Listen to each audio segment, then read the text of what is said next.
Oromooti. Guyyaan har'aa jimaata sadaasa 19 bara 2021 akka lakkoofsa Itoophiyaatti immoo sadaasa 10 bara 2014 keessummeessituun keessaan Antuujibee Horaati. Oduu gabaastonni naannoo addunyaarraa gabaasaalee nuuf ergan akkasumas asirraa kan qindeessine qophii keenyaadhaaf qindeessineerra oduutu dursaa jaallanneettan sin dabarsa.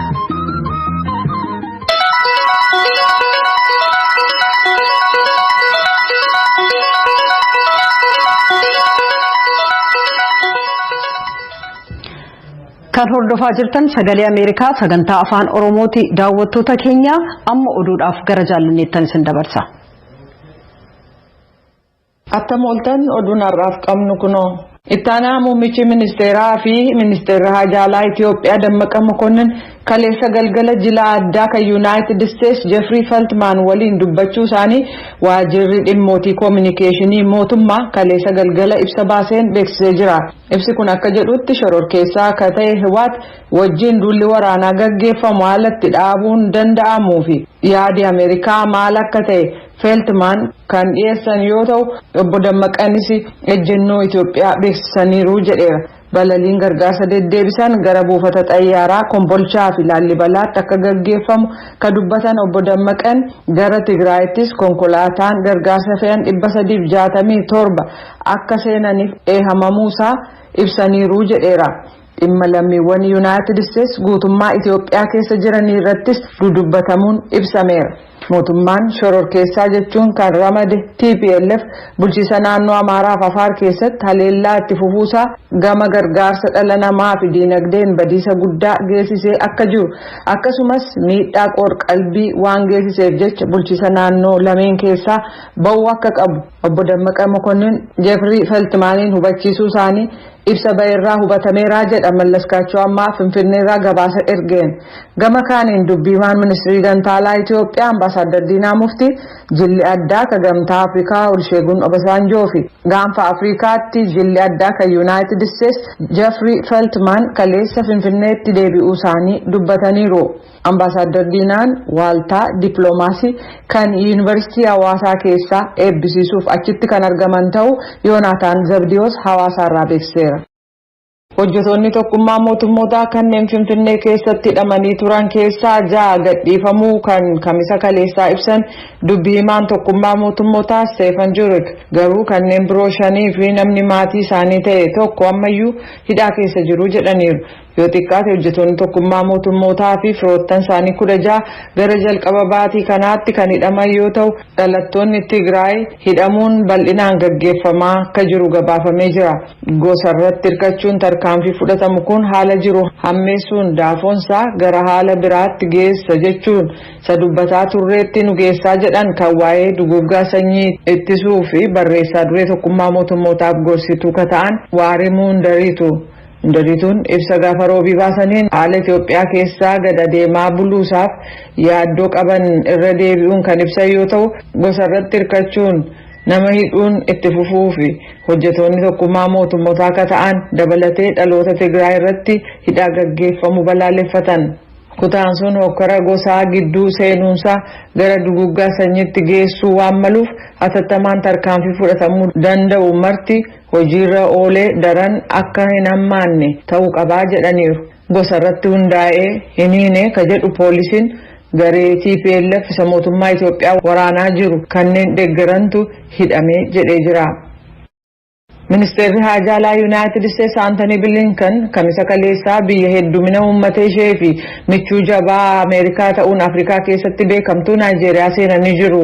Blinken Afrikaa keessatti imaltuu guyyaa 5 saganteeffachuun isaanii rakkoo Itoophiyaa fi Sudaan keessaa hammaataa yeroo jirutti jedha gabaasni Sindiseen ergite Tujubee dhiyeessa. Roobii darbe guyyaa ministeeriin imaalaa United States Anthony Blinken Keeniyaa seenan humnoonni nagaa eegumsaa hiriirtota mormii farra fonqolcha mootummaa Sudaan Kaartumiif magaalaa Lakkuusaa Omdurman keessatti dhukaasa bananiin yoo xiqqaate namoota 15 galaafataniiru. Erga onkoloolessa 25 waraanni aangoo mootummaa Sudaan qabatee as guyyaa hookkarri hamaan itti geggeessame ture. Ministeerichi dhimma alaa innaa daawwannaa isaanii guyyaa lammataa Naayijeeriyaa Abuujaa keessatti geggeessanitti hookkara sana balaaleffataniiru. The military must respect the rights of civilians to assemble peacefully and express their views. and we continue to support the demand of the Sudanese people. Siviilonni nagaadhaan walga'anii yaada isaanii akka ibsataniif waraanni mirga isaanii kabajuufii qaba. Hoogganni siiviilii bakkatti akka deebi'u, muummichi ministeeraa Abdullaa Hamdook aangootti akka deebi'aniif kanneen erga onkoloolessa 25 qabee hidhaman akka gadhiisaman dabalatee fedhii uummati Sudaan qabu deeggaruu itti fufna jedhan. Fonqolchi mootummaa Sudaan keessaaf lolli Itoophiyaa keessaa innaa daawwannaa Blinken guyyoota 5 ajandaa isa ijoo keessaati. Ambaasaadarichi duraaniif dhimma Afrikaatti ittaanaa ministirii dhimma alaa ta'an Johnny Carson raadiyoo sagalee Ameerikaaf akka ibsanitti imalli Blinken ardittiitti geggeessaniif michoota waliin waa'ee sirna dimookiraasii babal'achuu dhiibbaa gochuun isaanii murteessaadha jedhan. Well, the upsurge in military coups d'etats across Africa is very disturbing and very worrying. Democracy is under threat across the continent. But let me say, Afrika guutummaa keessaa fonqolchi mootummaa hammaataa adeemuun kan nama jeequuf yaaddessu. Dimookiraasiin ardittii keessaa balaarra jira. Ragaaleen filannoo martinuu kan akka dhaaba beekamaa Afrobaaromeetir jedhamu biraa argame akka mul'isutti lammiiwwan Afrikaa guutummaa ardittii keessaa mootummoota dimookiraatawaaf akka heerri eeyyamutti filatametu filannoo isaaniiti jedhan. Blinken Abuja ka seenan yoo ta'u kallattiidhumaan pirezidaant Muhammadu Buhari waliin jeeqamaaf dhimmoota mirga namaa akkasumas hariiroo yeroo dheeraaf biyyoota lamaan gidduu ture cimsuu ilaalchisuudhaan mari'achuutti seenan. United States Afrikaa teessuma lafa isheen dhiibbaan siyaasaa irra ga'u dhaabachuu akka qabu cimsitee kan amantuuf akka ardii siyaasa keessatti qooda guddaa gumaachisutti fudhachuu qabna jechuudhaan Blinken ennaa Abuja keessatti imaammata bulchiinsa Biden Afrikaa laalchisee qabu ibsanitti dubbataniiru. Chaayinaa maqaa utuun dhayin Blinken United States ardittii irratti dantaa qabatamaa kan argamsiisan ifaaf fedhii irratti kan hundaa'e waliigaltee bu'uura misoomaaf walii akka galtu waadaa seenaniiru. Imaammata United States Afrikaa ilaalchisee qabdu irratti illee Blinken jimaata har'aa Abuja keessatti haasaa erga dhageessisanii booda gara Senegaalitti imalanii jiran. Innaa Keeniyaa keessa turanitti Blinken hookarri Itoophiyaa keessaa akka dhaabatu shororkeessummaa Somaaliyaa keessaatti duuluuf Sudaan gara mootummaa siiviilitti akka ceetu waamicha dabarsaniiru. Shororkeessota ta'uun kan isaan irratti muramee fi mana hidhaa eegumsa jabaa jala jiru kan Naayiroobii keessaa wiixata darbe kamiliqan namoota 3 deebisanii qabachuu isaanii aangoonni Keeniyaa beeksisaniiru. Kunis jiraattonni namoota shakkisiisoo ta'an naannoo isaanitti arguu aangoota naannootti ega beeksisanii booda. Miidiyaan Keeniyaa akka gabaasanitti jarreen 3 Soomaaliyaa dhaqqabuuf yaalanii karaa gara Gaarisaatti geessu. Isa kam akka ta'e namoota gaafatan namoonni shororkeessummaan irratti muramee hidhaa keessa jiran akkuma hidhamtoota kabiroo hidhaa keessaa miliqanitti dhimmisaa ilaalamaa jechuudhaan abukaatoon dhimma heeraa Baab Kaangii beeksisaniiru. Dilbata darbe hidhattoonni poolisii waraanaa Burkina Faso irratti haleellaa gaggeessaniin lakkoofsi namoota du'anii 53 ga'ee jira. Ministeerri Kominikeeshinii ka biyyattii kamisa kaleessaa akka jedhetti poolisii waraanaa 49 fi siviilota 4tu maadhee poolisii waraanaa biyyattii kaabaa jiru keessatti haleellaa dhaqqabeen du'e. Biyyattii waggootii darban 6 hidhattoota garee Islaamic State fi Al-Qaayidaa akkasumas shiftaa naannoo irratti duula waraanaa gaggeessaa turte keessatti namni lakkoofsaan haganaa yeroo du'u ka jalqabaati jedhameera. Kanaaf jecha pirezidaantiin biyyattii aangoo akka gadhiisaniif qeeqxoonni gaafataa jiru. Ka dhaggeeffataa jirtan sagalee Ameerikaa sagantaa afaan Oromooti. Kan pirezidaant Joe Bideniin dhiyaate baajata hawaasummaaf dhiyaate ka doolaara tiriliyoona 1.75 manni maree bakka bu'oota uummataa biratti sagaleen kamisa kaleessaa kennuuf ture jimaata har'aatti bulee jira. Kunis Riippaabilikaantichi hoogganaa garee sagalee xiqqaa qabanii Keevin Makaartii haasawaa sa'aatii tokko fudhate eega gaggeessanii booda. Deemsi sagalee kennuu kun duraan kamisa kaleessaa galgalatti ka saganteeffamee ture yoo ta'u kunis waajirri bajataa kan koongiraasaa baasii ramadame akka beeksisu kan deemokiraatonni yaada giddugaleessaa qaban baruuf barbaadan sana booda sagalee kennuuf ture. Garuu deemsi sagalee kun hanga jimaata har'aa ganamaatti akka turu ta'eera.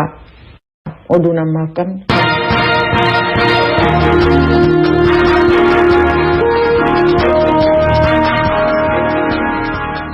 Kadaawwataa jirtan sagalee Ameerikaa as Washington DC irraa kallattiin isinii darbaa jiru qophii itti aanutti ceena.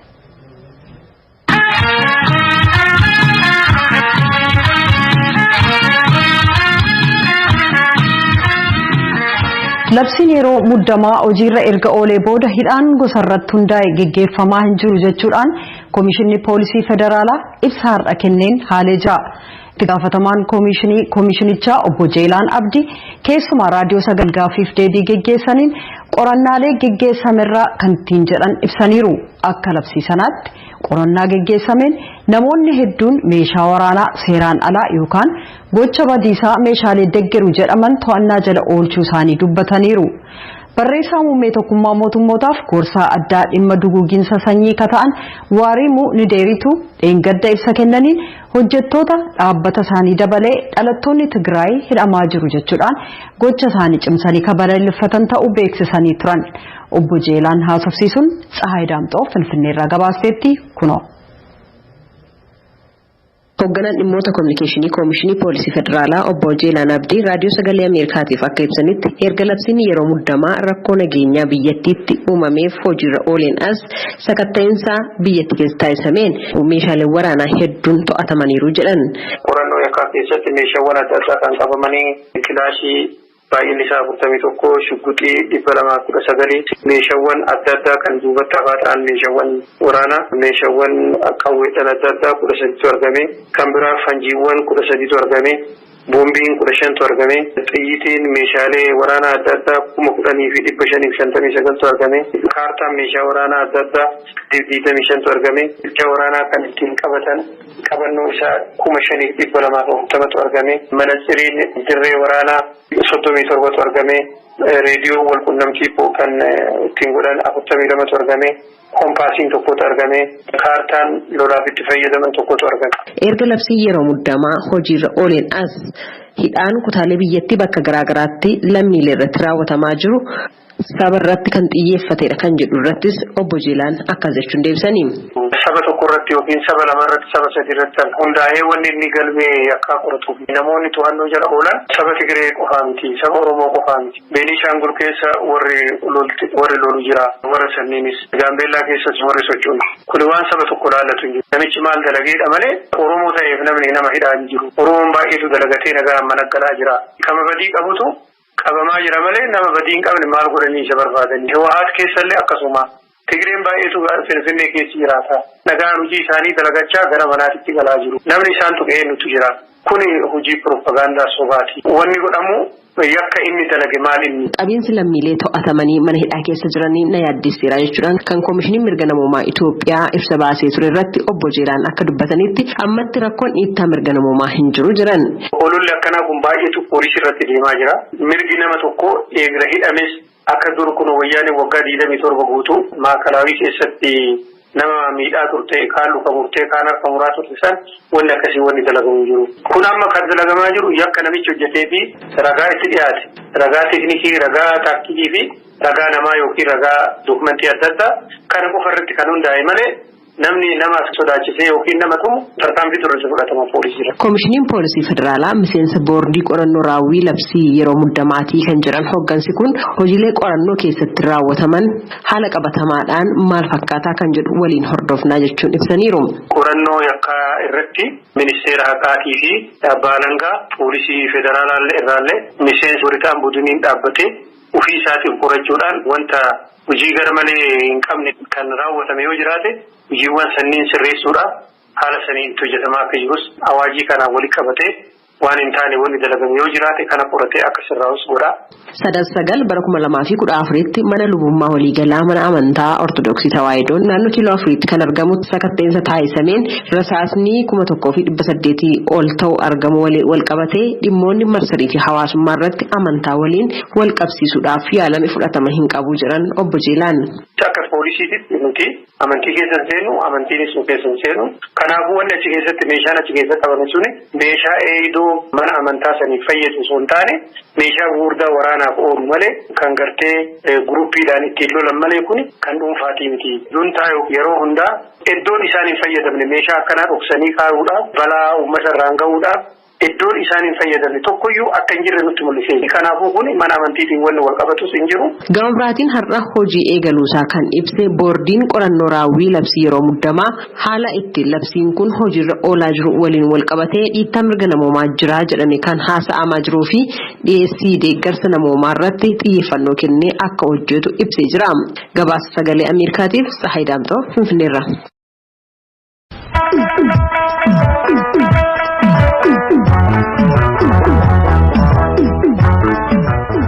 Hordoftoota keenya amma immoo qophii keenya torbanii qophii labataatti ceena.